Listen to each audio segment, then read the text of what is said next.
Hey guys, thanks for tuning into the channel. I'm glad you're here. Welcome back. If you're new, I'm Jimmy. We're making it work. We're going to do a review of the VEVOR CUT50P. It's a plasma cutter. I've been looking to get one of these things, and VEVOR contacted me and they said, you have an awesome YouTube channel. Would you like to review some of our tools? Pick one of these. And I said, I've been wanting to get a plasma cutter for a while. I've seen a lot of channels that use them, and I've seen some metal workers that use them, and I'm interested in trying to figure it out myself, how to use it. It looks like basically a torch with a lot more control. I believe it's shop air assisted. It heats up a small area of metal and the shop air blows the metal through. Anyway, we're gonna get this thing open up and we're gonna take a look. We're also gonna put it to use. Stay tuned. All right, let's get this thing opened up and see what it looks like in here. My workbench is probably a little high for a box this big, but we'll see. We'll do our best to get it out of there.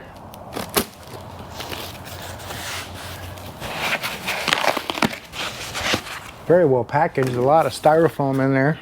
There's a kit of some kind. I'm assuming this is going to be torches, cables, whatever else you might need to operate the unit. A little smaller than I thought it would be, but it does the job and it doesn't take up much space in the shop. It's that much better, right? I don't do heavy duty stuff. I do mostly sheet metal, but supposedly this will cut up to 3/8 of an inch. I'm going to double check those specifications and make sure for you. Shows you your connections. You're going to have a ground clamp. You're going to have your power lead, I believe. It's going to be shop air coming in here from somewhere. We're going to have to figure all that out. This is going to be something that you connect the leg to, pilot leg, and then you're going to put gas into this inlet, it says. So we're going to take a look around, see how this thing works exactly. Power switch, power cable. It works on 220. That is a light duty 220, I believe.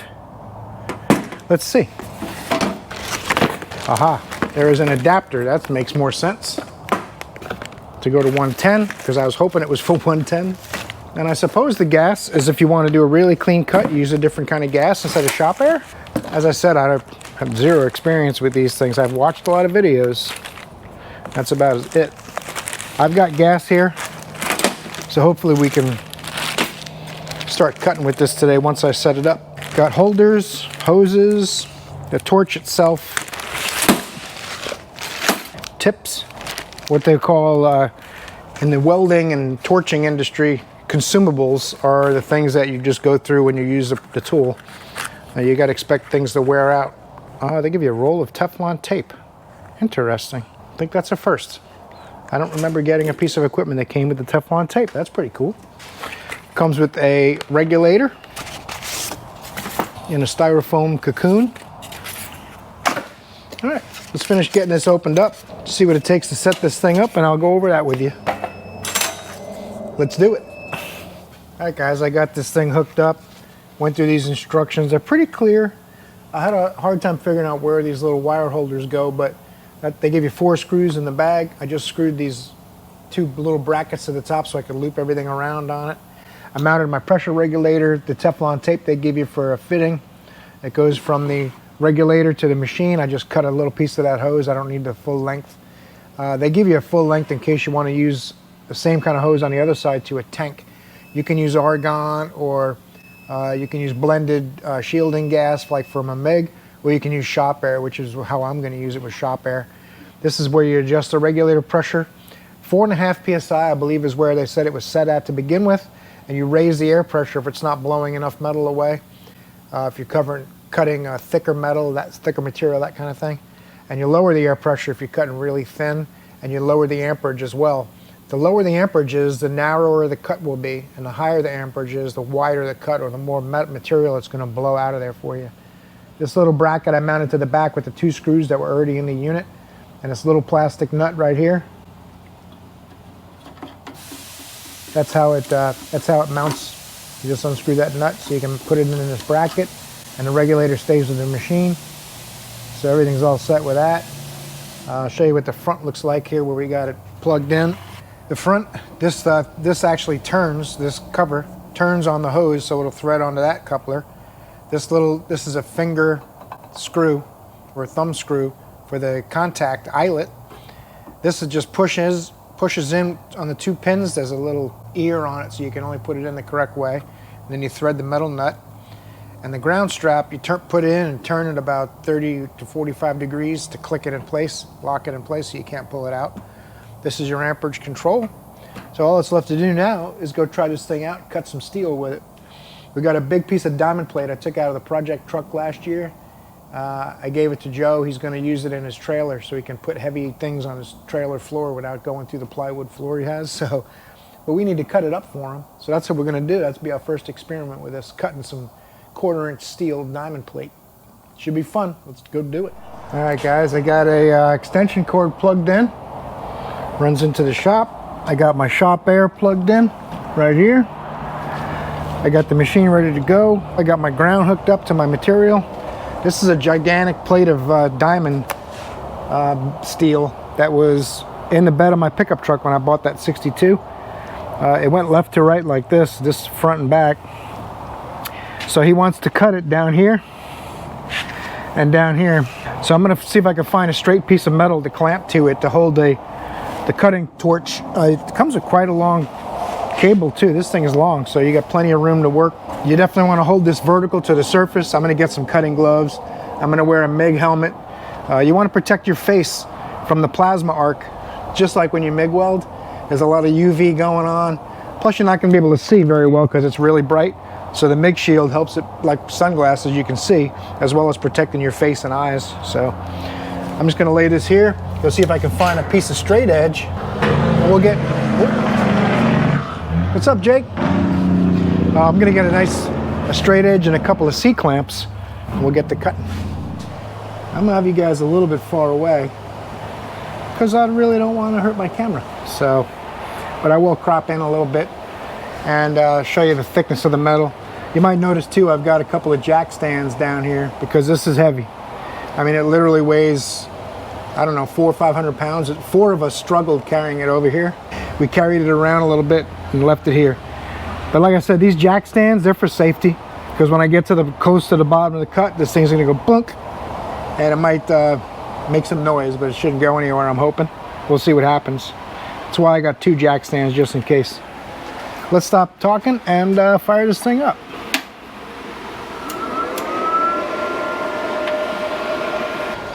I got the machine set for 35 amps.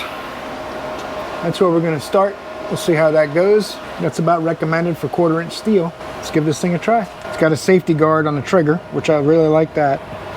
I got a piece of aluminum here, which it can cut. If I lift up and go over it, it'll cut it. If you use a piece of wood, it's not conductive, it won't cut it. It'll burn it, that kind of thing. But when you go far enough away from the metal you're cutting, the wood will be fine because it can't cut anything that's not conductive. All right, let's get started.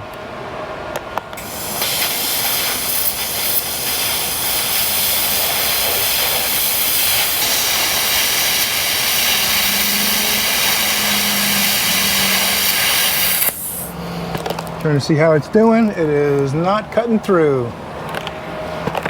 So we will try more amperage.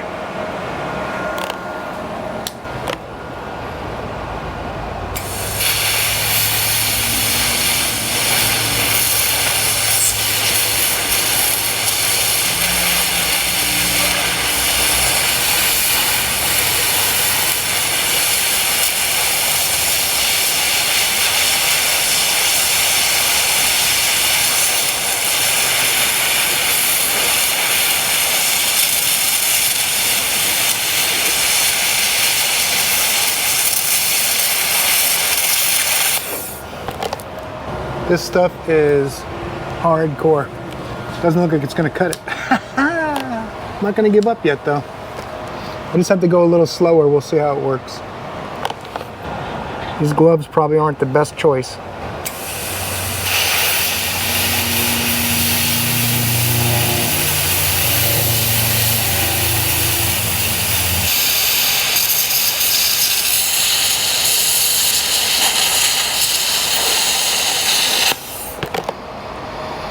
Cutting through.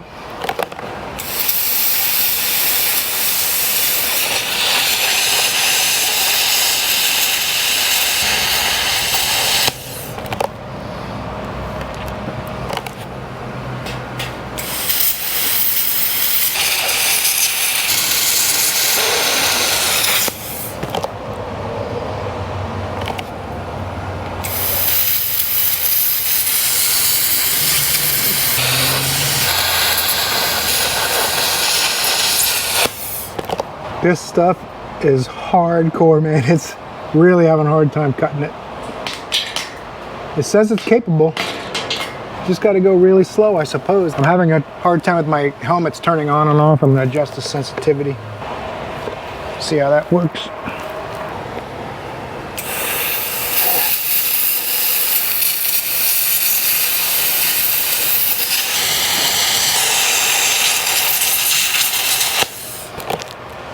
Turn up the air pressure a little bit.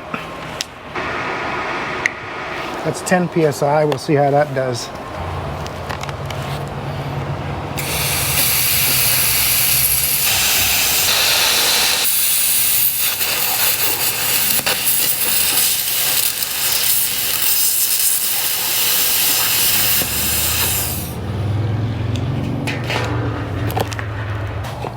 It's cutting it, but it is not at all happy about it. I think it just shut off or tripped a breaker.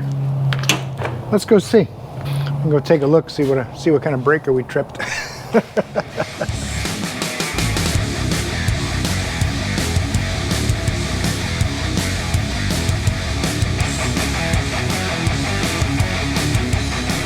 All right, guys, you can see it cut it. It was not at all happy about it, but I cut about 6 inches of diamond plate, and this is some pretty hefty stuff. This is the real deal holy steel. I think you just need a bigger machine if you're going to cut a lot of something this big, but it'll do it. The problem is the breakers I have it plugged into are all 20 amp breakers, and they're tripping. So it's got to be on a 30 amp breaker, I would guess, or maybe more. You could use the 220 outlet and it'd probably perform a lot better. That's what I'm guessing for really heavy stuff. But what I'm doing now is I'm going to experiment on some reasonable material that things I would normally use it on, cutting sheet metal and 1/8 inch and stuff like that. We'll see how it performs on those. So I've lowered the amperage now.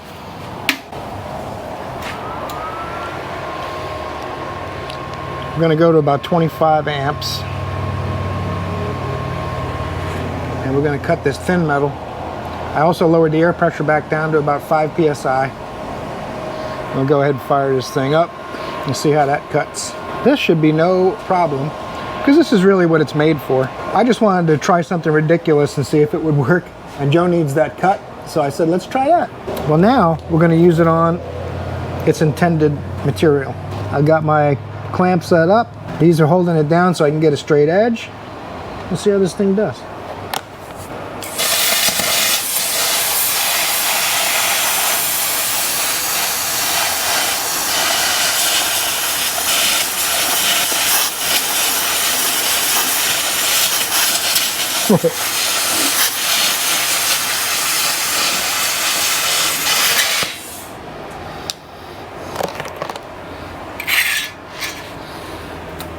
That was no problem at all. If I can get it off the ground now with my welding gloves on, because it's hot. Let's see. Now I went over that 2 or 3 times back and forth because it had missed in a couple little spots. It would have been a lot neater if I didn't do that and just kept continuing on one pass. Let's see what it'll do without skipping around, see how clean of a cut we can get.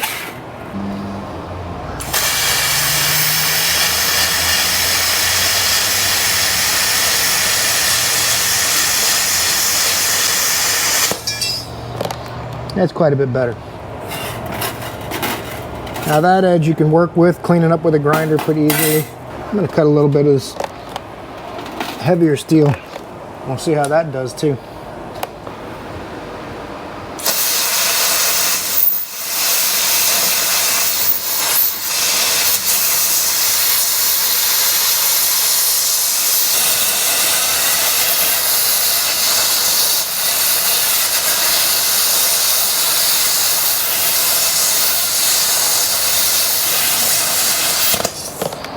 All right, I think that's about the limit for this machine is the 1/8 inch. That's probably about where you want to stop. You don't want to get too crazy with it, but it did a good job with that. It's a little sloppy. Let me take this off of here and we'll show you. It seems like almost like welding. It takes a little bit of a good touch and a steady flow. You can see how much slag I've got because I went back over it a couple of times trying to get it to cut through. The first time I went too fast and it cut a valley without going through, made a mess.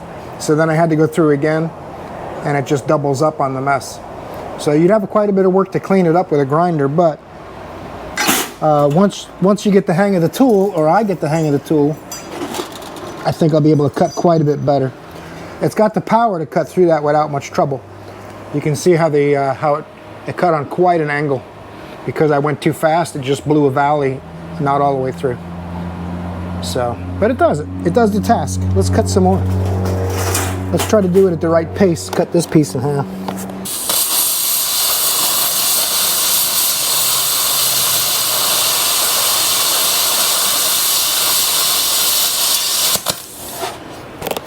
Let's go over what we found. All right, guys, there's a few things we learned. I've never, like I said earlier in the video, I've never used one of these before. There's definitely a little bit of an art to it, like a MIG welder or not quite TIG level, but at least at the level of a MIG. If you can MIG weld pretty well, you can learn to use a plasma cutter pretty well. You're gonna have to definitely mess with air pressure and amperage depending on the material you're cutting. The speed that you try to move the torch through the metal, as well as having some kind of straight edge to hold it, because I tried to freehand a couple of those and it's a lot harder than it looks, at least for me. But the machine's definitely capable. I feel like sheet metal and 1/8 inch steel, no problem, maybe even 3/16. But when you get to the 1/4 inch diamond plate, that's really heavy duty stuff. I only think this machine will do that if you're doing small pieces you need to cut a notch out of something, you know, that kind of thing on a project or whatever you might be working on. But the machine will work well if you're doing light duty to medium duty stuff, like most car project stuff like what I do. This machine seems like it would be great. If you're doing really heavy duty stuff, you probably need to go to a bigger machine. VEVOR's got a whole selection of machines. They're making a big mark in the industry with all kinds of tools. So check them out. I'll put a link in the description if you're interested in checking out one of these machines for yourself. Definitely handy, like I say, if you use for the right application. Get yourself a little bit of practice before you cut on something that's really important.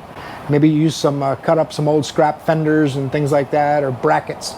Practice with the tool. So that's what's going to give you the best results. So thanks for watching, guys. I hope you enjoyed this plasma cutting tool review.